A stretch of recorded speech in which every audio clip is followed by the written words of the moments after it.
Bonjour à tous et bienvenue à notre étude biblique d'aujourd'hui. Je suis ravie d'être ici avec vous et de plonger dans la parole de Dieu ensemble.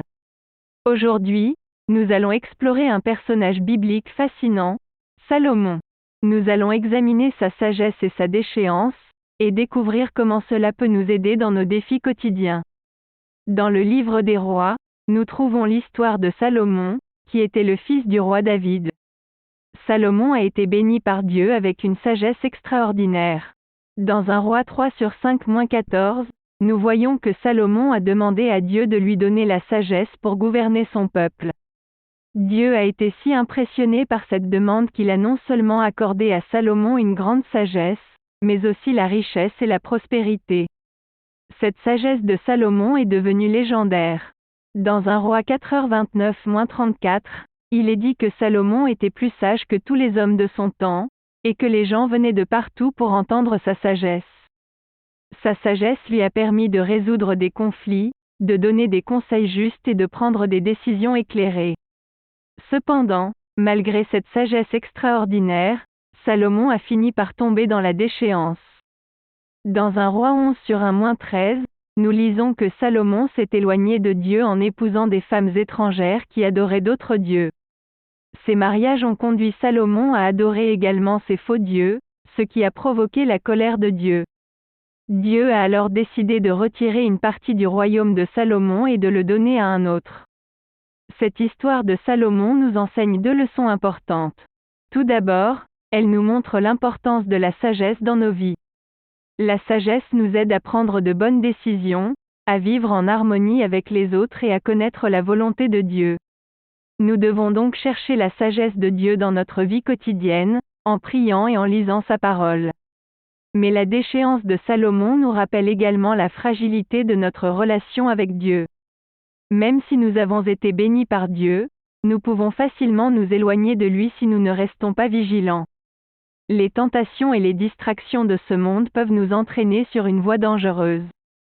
C'est pourquoi nous devons rester humbles, garder nos cœurs purs et chercher constamment la présence de Dieu dans nos vies. Maintenant, je voudrais vous encourager à réfléchir à ces enseignements dans le contexte de votre propre vie. Voici quelques questions pour vous aider à approfondir votre réflexion. 1. Comment pouvez-vous chercher la sagesse de Dieu dans votre vie quotidienne? 2. Quelles sont les tentations ou les distractions qui pourraient vous éloigner de Dieu? 3. Comment pouvez-vous garder votre cœur pur et rester vigilant dans votre relation avec Dieu?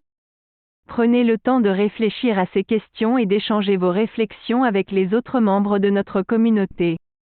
Vous pouvez également prendre des notes sur vos réflexions personnelles pour y revenir plus tard. Outre la réflexion, je vous propose également un exercice pratique. Prenez quelques minutes chaque jour pour lire un passage de la Bible et prier pour demander la sagesse de Dieu. Notez vos observations et les réponses que vous recevez de Dieu. Cette pratique régulière vous aidera à cultiver une relation plus profonde avec Dieu et à développer votre sagesse spirituelle. Avant de conclure cette étude biblique, permettez-moi de résumer les points clés que nous avons abordés aujourd'hui.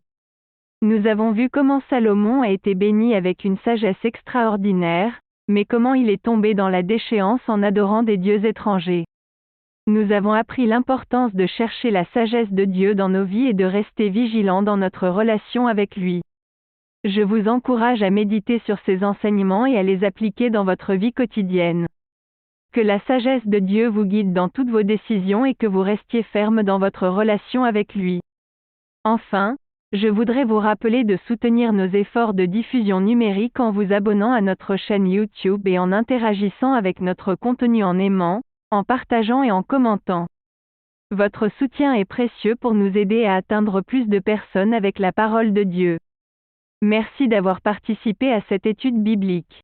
Que Dieu vous bénisse et vous guide dans votre marche avec lui. Point.